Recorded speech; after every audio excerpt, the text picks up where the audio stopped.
Kaya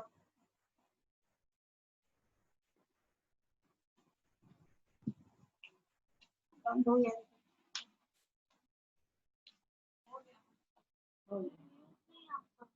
Hmm?